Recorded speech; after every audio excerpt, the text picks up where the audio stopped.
প্রেমে যে পড়েছি, অত কাজ তখন ছিল না। মরেছি মরেছি প্রেমে যে পড়েছি, মরেছি মরেছি প্রেমে যে পড়েছি।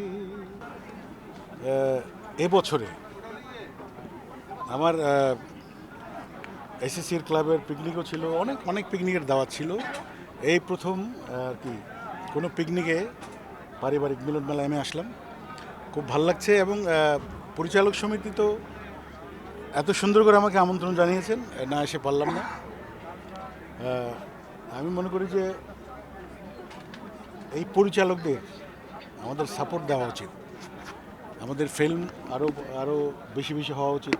জি, মিউজিক আর এবং এফডিসিকে নতুন করে প্রাণ দেওয়া উচিত। হ্যাঁ, কারণ ফিল্মের সঙ্গে কিন্তু আমরাও জড়িত, কারণ গান ছাড়া কখনো সিনেমা হয় না।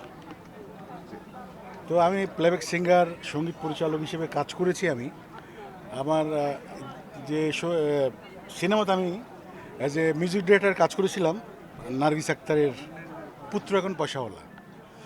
তো ওই ছবিতে আমার সুরে ভারতের নচিকেতাও গান গেয়েছেন, মনির খান গেয়েছেন, মৃদুলা গেয়েছেন, আমি নিজেও গেয়েছি।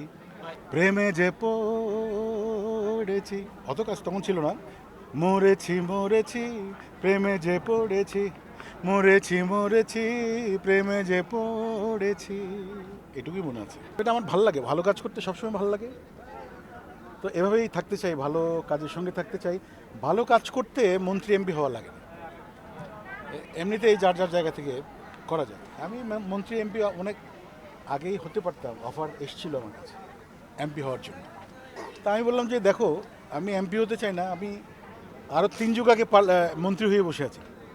তার মানে আমার ইচ্ছে নেই। এটা আমি বললাম যে যেখানে যাই একটা সম্মান তো পাই, সবাই এটা সালাম দেয়, এটাতেও এটা আজীবন দিবে। এটা মন্ত্রীর জন্য 5 বছর, 5 বছর যদি মন্ত্রী না থাকে ওনাকেই আবার জোতরমালা দেবে, ফুলের মালা জোতরমালা এই রাজনীতিতে আছে। সে কারণে I don't like politics. Thank you.